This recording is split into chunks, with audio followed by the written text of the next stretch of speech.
So what's up guys, welcome sa ating channel Kabulig TV.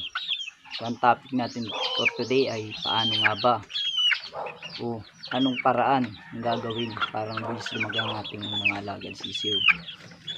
So bali ipakita ko lang to guys, ito yung ating palain ng ating 5 times winner na bulik na pula siya guys. So ayun, bali itong nga pala is ibang inahin, yung mga kapatid patulin sa bukod din ng inahin kasi sulong sulong itlog talagang napisa. Ay sabi na is solo boy, sa tao is solo boy to, ay manok siya, solo chicken siya. So ayun guys, so start na tayo. Paano nga ba mabilis palaki ng ating mga sisiw? So ang mga dahilan kasi niyan guys, kasi kaya hindi lumalaki agad ang ating mga sisiw is nakukulangan sila sa pagkain, painom, saka wala silang ilaw. Yun ang mga dahilan kaya hindi agad lumalaki ang ating mga sisiw. Pansinin nyo guys, ang isang sisiw alaga sa pagkain, alaga sa painom, may ilaw, bilis sila lumaki. Yun ang advantage nun sa nakukulangan sa pagkain, painom, walang ilaw. Yun talaga ang mga paraan para mabilis lumaki ang ating mga sisiw. At ito pa, ito ang dapat wag na wag nang kakalimutan, kasi kung mag-aalaga ka talaga ng sisiw, kailangan maging matyaga ka pang mainit para hindi ka tamarin. Kasi pag wala kang tiyaga, ano ang possible na mangyari? Naiinip ka, tatamarin ka. So ang possible na epekto niya sa ating mga sisiw, pag nainip ka, tinamad ka, di maintindihan ng ayos ang mga sisiw. So kailangan talaga dito maging matyaga ka, kang mainip, bigyan sila ng time. So ayun, yun ang paraan para mabilis lumaki ang ating mga sisiw. So ang maganda pa nun guys, kung ikaw ay nasa bukid, mas mainam yung sisiw mo, kahit kung mga 2 days old, 5 days old, 2 weeks old na sisiw, mapakain sila ng anay. Yun ang paraan ko para mabilis sila lumaki. Kasi ang ang epekto nito, gumaganda ang katawan, nagiging malusog sila, tsaka matibay sila sa sakit. Simula pa sa lolo, sa tiyo, sa papa, talagang anay talagang ginagamit nila, napakain nila kapag may sisiw. Napakagandang epekto nito sa sisiw. Yun ang paraan ko para mabilis lumaki. Sinare ko lang yun guys, para kung sakali na may anay kayong nakita, gusto nyo i-try nyo. Hindi naman masamang sumubok, diba?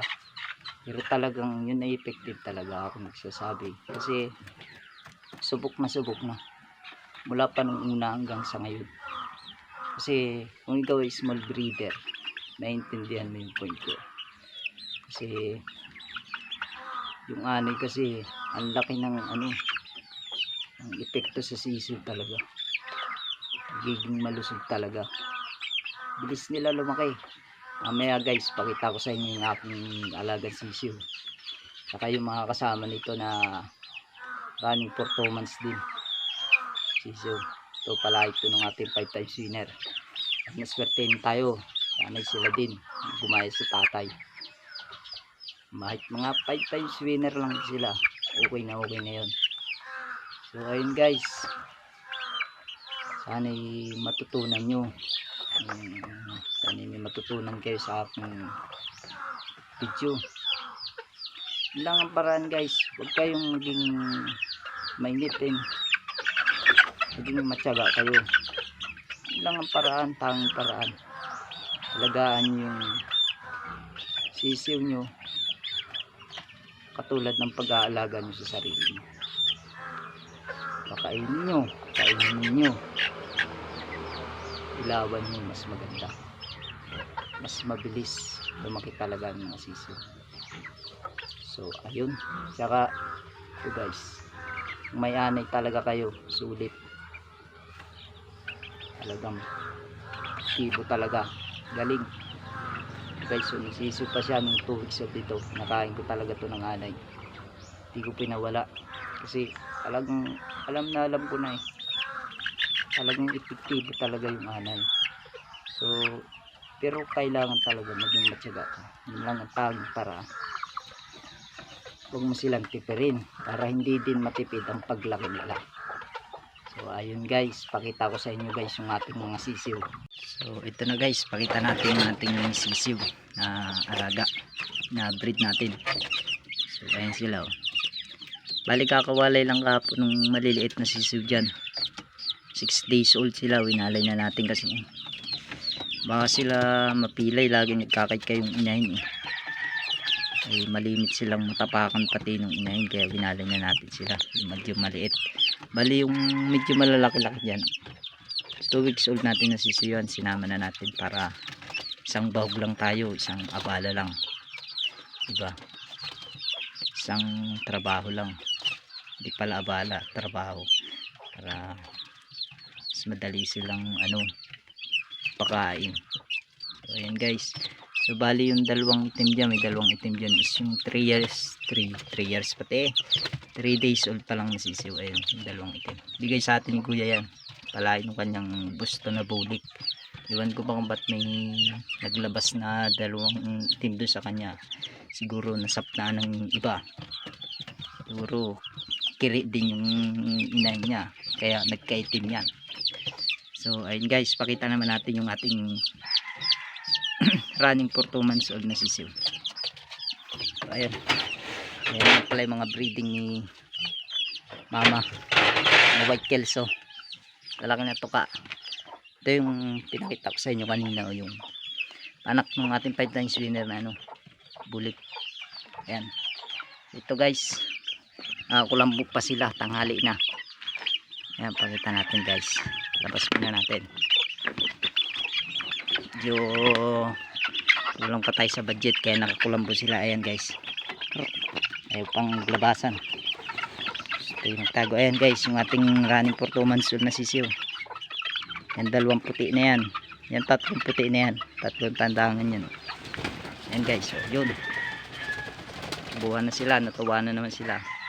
Nalpasan ko sila para makakain sila ng anay, mas mabilis sila lumaki. Ayan guys, yun, ito mga palayan ng ating white kelso.